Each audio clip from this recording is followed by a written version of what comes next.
Jamhuri ya Muungano wa Tanzania ipo Afrika ya Mashariki. Ni nchi iliyoundwa 1964 baada ya nchi mbili huru, yaani Tanganyika na Zanzibar, kuungana. Tanzania ina mfumo wa serikali mbili ambazo ni jamhuri ambayo huendesha shughuli za Tanzania bara zisizo za muungano, na serikali ya Zanzibar huendesha shughuli zote zisizo za muungano, zikiwemo shughuli za kidini, afya, kilimo na uchumi wa buluu. Tanzania ina jumla ya watu milioni 61,741,120 kwa mujibu wa sensa ya watu na makazi ya mwaka 2022. Zanzibar ikiwa na jumla ya wakazi milioni 1,889,773 ambapo asilimia 99 ni Waislamu. Zanzibar ina mchanganyiko mkubwa wa watu wenye asili na dini tofauti, lakini utamaduni wa Kiislamu una nafasi kubwa katika kujenga hali za watu na tabia zao. Shughuli za hija Zanzibar zilianza katika eneo hili tokea Uislamu ulipoingia nchini katika karne ya 8 miladia, ambapo kwa kiasi kikubwa ilichangiwa na pepo za msimu ambazo ziliunganisha biashara na dini katika fukwe za Afrika ya Mashariki na bara Arabu, India na Mashariki ya Mbali. Mvumbuzi Ibn Battuta alipotembelea eneo hili 1332 miladia, alisema alikuta wakazi wake wengi walikuwa ni Waislamu na lugha ya Kiarabu ilikuwa ndio lugha fasihi na biashara. Njia kuu iliyotumika mwanzoni ilikuwa ni majahazi na meli za mashine zilitumika kuanzia 1925.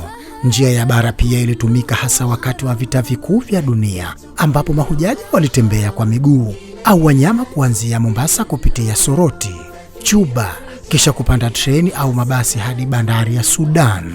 Ama usafiri wa ndege ulianza rasmi kutumika kama mwaka 1945. Mnamo Machi 1926, sawa na Ramadhani 1344, serikali ya Zanzibar ilianza rasmi kuratibu na kusimamia shughuli za hija baada ya katibu mkuu kiongozi Chief Secretary kuwataka viongozi wa jumuiya na madhehebu za Kiislamu zinazosimamia safari za hija wawe wanawasilisha orodha na uratibu wote wa safari kwa mahujaji wao. Jumla ya mahujaji 30 walihiji kwa mwaka huo. Wapo baadhi ya mahujaji waliandika vitabu na kueleza kuhusiana na safari nzima ya hija toka kuondoka hadi kurudi. Mfano, Sheikh Muhammad bin Haji katika mwaka 1940 aliandika Monography on Pilgrims to Mecca. Shughuli za hija zilikuwa zikisimamiwa na kamati ya hija hadi mwaka 1980 ambapo ilianzishwa rasmi kamisheni ya wakfu na mali ya amana, ambayo miongoni mwa majukumu yake ni kusimamia shughuli za hija Tanzania. Kamisheni ya wakfu na mali ya amana imekuwa ikisimamia shughuli zote za hija Zanzibar. Aidha, kwa sasa taratibu zinakamilishwa ili iweze kusimamia utekelezaji wa ibada ya umra na ziara.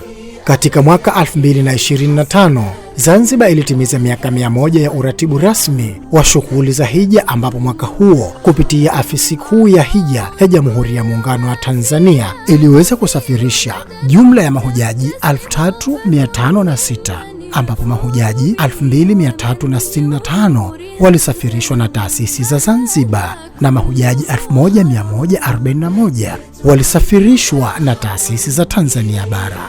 Kiutendaji, afisi kuu ya hija ya Jamhuri ya Muungano wa Tanzania hushirikiana na Umoja wa Taasisi za Hija Zanzibar, UTAHIZA kwa Zanzibar, na Baraza Kuu la Waislamu Tanzania, BAKWATA kwa Tanzania bara, huku mahujaji wote wa Jamhuri ya Muungano wa Tanzania wako huru kusafiri kwa kutumia taasisi za Zanzibar au za Tanzania bara.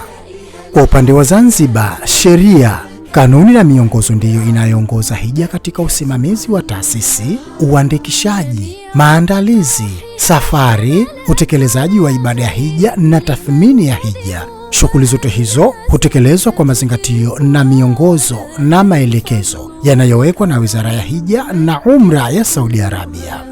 Ofisi kuu ya hija hufanya vikao vya maandalizi, uratibu, ufuatiliaji na tathmini, sambamba na kufanya vikao na taasisi za hija. Vikao hivyo mara nyingine huongozwa na Mheshimiwa Rais wa Jamhuri ya Muungano wa Tanzania, Rais wa Zanzibar au waziri wa nchi, ofisi ya rais, katiba, sheria, utumishi na utawala bora.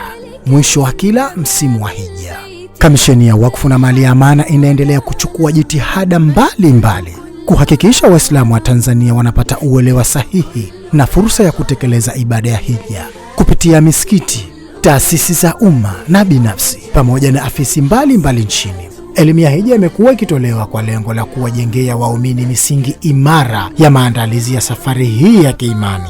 Sambamba na hilo, makongamano na mikutano ya uhamasishaji hufanyika Zanzibar na Tanzania bara, yakilenga kuwahamasisha Waislamu kuanza maandalizi ya hija wakiwa na umri mdogo.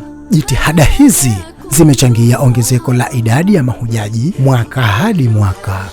Zanzibar ina utamaduni wa kipekee unaoonyesha thamani ya ibada ya hija. Kila mwaka viongozi wa nchi akiwemo Rais wa Zanzibar na mwenyekiti wa Baraza la Mapinduzi Mheshimiwa Alhaj Dr. Hussein Ali Mwinyi pamoja na viongozi wengine wa serikali hushiriki katika kuwaaga mahujaji. Katika nyakati hizi za dua na baraka, mahujaji huondoka Zanzibar wakiwa na matumaini makubwa na maombi ya ndugu, jamaa na marafiki wanaowaaga. Siku ya safari huwa ni siku ya kihistoria kwa mahujaji wa Zanzibar. Ndugu, jamaa, marafiki na viongozi mbalimbali hujitokeza kuwasindikiza mahujaji kuelekea uwanja wa ndege, wakiambatana na dua na maneno ya faraja. Ladies and gentlemen, welcome to Makkah Al-Arabiyyah As-Saudiyyah.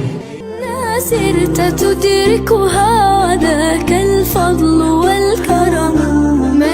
Na wanaporejea kutoka katika ardhi takatifu, shangwe na furaha huonekana tena. Uwanja wa ndege hujaa waumini, nyuso za furaha, huku ndugu na jamaa wakiwapokea wageni wa Mwenyezi Mungu, wakiamini kuwa wanarejea wakiwa wamesamehewa madhambi yao. Baada ya kukamilika kwa ibada ya hija, tathmini mbalimbali hufanyika kwa ngazi tofauti. Viongozi wa serikali, taasisi za hija pamoja na mahujaji hukutana kutathmini mafanikio na changamoto za msimu husika. Kamisheni ya Wakfu na Mali ya Amana hupokea maoni na mapendekezo kupitia njia mbalimbali, ikiwemo mifumo ya kidijitali kwa lengo la kuboresha zaidi huduma za hija kwa misimu ijayo. Kwa mwaka wa hija 1447 Hijiria, maandalizi yanaendelea vyema. Vikao vinaendelea kati ya ofisi kuu ya hija ya Jamhuri ya Muungano wa Tanzania na Wizara ya Hija Saudi Arabia, sambamba na uandikishaji wa mahujaji, utoaji wa mafunzo na upimaji wa afya.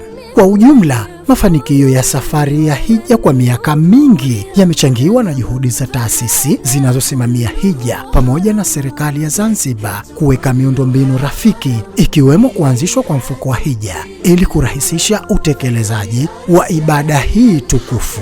Makala hii ya historia ya hija imeandaliwa kwa madhumuni ya kuenzi, kuhifadhi na kuelimisha juu ya ibada hii tukufu yenye nafasi kubwa katika Uislamu. Kupitia makala hii, shukurani za dhati zinatolewa kwa Wizara ya Hija na Umra ya Ufalme wa Saudi Arabia kwa juhudi za ukubwa na za kudumu katika kusimamia, kuratibu na kuboresha huduma za hija kwa mahujaji kutoka mataifa mbalimbali duniani, pamoja na Serikali ya Mapinduzi Zanzibar kwa mchango wake muhimu katika uratibu na usimamizi wa masuala ya hija, na kwa kuhakikisha mahujaji wa Zanzibar wanatekeleza ibada hii kwa usalama na utulivu.